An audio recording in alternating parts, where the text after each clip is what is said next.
बेटियां किस घर में जन्म लेती है? दोस्तों, आज भी हम ऐसे समाज में जी रहे हैं जो आज भी पुरुष प्रधान है। आज भी जब लड़की का जन्म होता है तो अधिकतर घरों में मायूसी छा जाती है। और मित्रों, यह और कुछ नहीं बल्कि हम मनुष्यों की अज्ञानता है।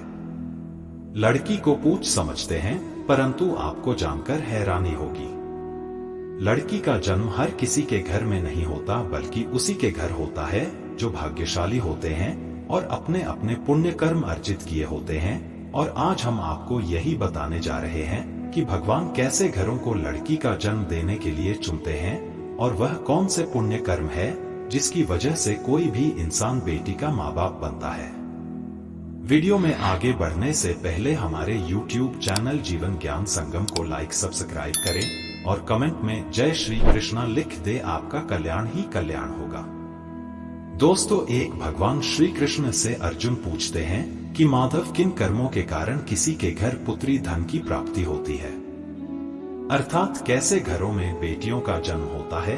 तब श्री कृष्ण अर्जुन से कहते हैं, हे पार्थ, अगर किसी के घर बैठे भाग्य से होते हैं तो बिटिया सौभाग्य से, और जो भी स्त्री या पुरुष अपने पूर्व जन्म में पुण्य कार्य अर्जित किए होते हैं उन्हें ही एक बेटी के माता पिता होने का सौभाग्य प्राप्त होता है। बेटियों को जन्म के लिए उन्हीं घरों को चुना जाता है जो बेटियों का भार सहन कर सके, क्योंकि तीनों लोकों में स्त्री अर्थात बेटियां ही ऐसी होती है जिसका भार हर कोई सहन नहीं कर सकता। वह बेटियां ही होती हैं जो इस सृष्टि को निरंतर चलाएं, मान होने के लिए अपना सर्वस्व निछावर कर देती हैं। हे अर्जुन, पर जिस दिन इस सृष्टि में बेटियों का जन्म लेना रुक जाएगा, उस दिन सृष्टि भी है और धीरे धीरे इस सृष्टि का अंत हो जाएगा। मित्रों, भगवान श्री कृष्ण के इन बातों पर गौर किया जाए तो उनका कहा बिल्कुल सही है, क्योंकि बेटियां अगर नहीं होंगी तो किसी का भी वंश आगे नहीं बढ़ सकता। दोस्तों, आपने भी कई लोगों को कहते सुना होगा कि जिस घर में बेटी का जन्म होता है वह घर स्वर्ग के समान होता है, क्योंकि बेटा तो केवल एक कुल को रोशन करता है, बेटियां तो दो कुलों को रोशन करती है। माता पिता के घर वो बेटी के रूप में अपने उत्तरदायित्व का निर्वहन करती हैं, तो ससुराल आकर एक बहू के रूप में सारे कर्तव्यों का पालन करती हैं।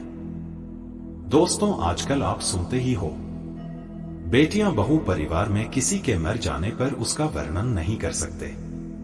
लेकिन यह बिल्कुल भी सही नहीं है, क्योंकि रामायण में बताया गया है कि प्रभु श्री राम के पिता राजा दशरथ की मृत्यु हो गई तो माता सीता अर्थात राजा दशरथ की बहू ने ही उनका पिंडदान किया था, जिससे उन्हें जन्म मरण के चक्र से मुक्ति मिल गई थी।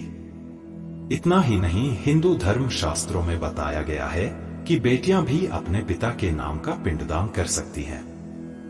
वही अगर ससुराल पक्ष में कोई पुरुष नहीं है तो इस स्थिति में बहू भी पिंडदान कर सकती है। इसलिए मित्रों, वह लोग बहुत किस्मत वाले होते हैं जिनकी घर में बेटी जन्म लेती है। वही वह परवल किस्मत के होते हैं जिनके घर एक से ज्यादा बेटियां होती हैं। शायद यही कारण है कि बेटियों को लक्ष्मी कहा गया है। दोस्तों, बहुत से लोगों की सोच यही होती है, बेटी है तो बिना समय गवाएं और इस पर पढ़ाई में पैसे लगाए जल्द से जल्द शादी कर दो। लेकिन यह सोच एक बेटी के भविष्य को बर्बाद कर देती है। जरा सोचिए, एक बच्ची के मन में कितने सपने होते हैं, उसे कुछ करना है लेकिन यह सपने सिर्फ सपने ही रह जाते हैं। इसलिए अपनी बेटियों को सपने पूरे करने देना चाहिए, उन्हें जीवन में हर वह खुशी दे जो उन्हें मिलनी चाहिए। एक बेटे से ज्यादा एक बेटी हमेशा अपने माता पिता के लिए सोचती है। माता पिता को प्यार और अपनापन बेटी ही दिखा सकती है। बेटी के जन्म को एक जश्न की तरह मनाना चाहिए। माता पिता को बेटी को हमेशा एहसास दिलाना चाहिए कितने खास है बेटी है। क्या बेटी माता पिता के लिए बोझ होती क्या? मित्रों, बेटी कभी भी बाप पर बोझ नहीं होती।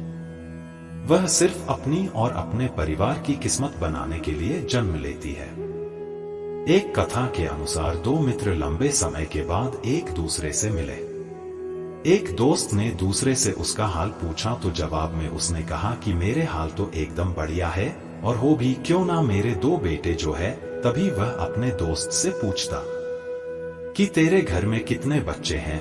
दोस्त खुशी के साथ बताता है कि मेरे घर में 2 बेटियां हैं। उसका दोस्त भगवान का शुक्रिया अदा करता हुआ कहता है कि मैं धन्य हूं, मेरे घर बेटियां नहीं। यह सुनकर पिता की आंखों में आंसू आ गए। तभी उसकी बेटी पिता के मित्र से कहती है कि अंकल, भगवान हमेशा भाग्यवान को ही बेटी देते हैं, कभी गरीब को बेटी के रूप में माता लक्ष्मी नहीं देते। भगवान उसी को पुत्री का सुख देते हैं जिसके अंदर पालने की सामर्थ्यता होती है, जो गरीब होकर भी अपनी बेटी को पाल सकता है। एक बार स्वामी विवेकानंद वैष्णो देवी की सीढ़ियां चल रहे थे। बगल से किसान अपनी बेटी को कंधे में बिठाए चढ़ाई चल रहा था। तभी स्वामी विवेकानंद ने कहा कि बाबा, आपकी बेटी का बोझा आपको लग रहा होगा, इसको मैं उठा लेता हूं और माता वैष्णो के दरबार तक ले चलता हूं। सबके सामने स्वामी विवेकानंद से कहा कि बेटी कभी भी बाप के कंधे पर बोझ नहीं होती। बेटियां अगर बाप के कंधे पर हों तो वह हर बोझ को हल्का कर देती है। मित्रों, बेटियां कभी भी धन की भूखी नहीं होती, यो सिर्फ मान और सम्मान की भूखी होती है। कौन सा कर्म करने से बेटी के रूप में जन्म लेते हैं? अब सोचने वाली बात है कि कौन सी कर्म के बाद आप किसी के घर लड़की के रूप में जन्म लेते हैं और उनके घर के लिए लक्ष्मी का रूप साबित होते हैं। गरुड़ पुराण में बताया गया है कि जब आत्मा को नया जन्म मिलता है तब आत्मा को शरीर के अनुसार व्यवहार में चलकर अपने कर्म करने होते हैं। शरीर के जरिए कर्म करके की एक आत्मा अपने जन्म के उद्देश्य को सार्थक भी बना सकती है और निरर्थक भी यदि कोई पुरुष महिलाओं का आचरण करता है, स्वभाव में महिलाओं वाली आदतें ले आता है या वही काम करना चाहता है तो एक महिला को करना चाहिए, तो ऐसे ही पुरुषों का आत्म स्त्री का शरीर धारण करती है। वहीं गरुड़ पुराण में बताया गया है, यदि कोई व्यक्ति मृत्यु के अंतिम क्षण में किसी स्त्री को याद करते हुए प्राण त्यागता है तो वह अगले जन्म स्त्री के रूप में जन्म लेता है। वही अगर वह अंतिम क्षण में परमेश्वर का नाम लेता है तो वह मुक्ति के मार्ग पर अग्रसर हो जाता है। आज के लिए बस इतना ही, मिलते हैं न्यू वीडियो पर। जय हिंद, जय भारत।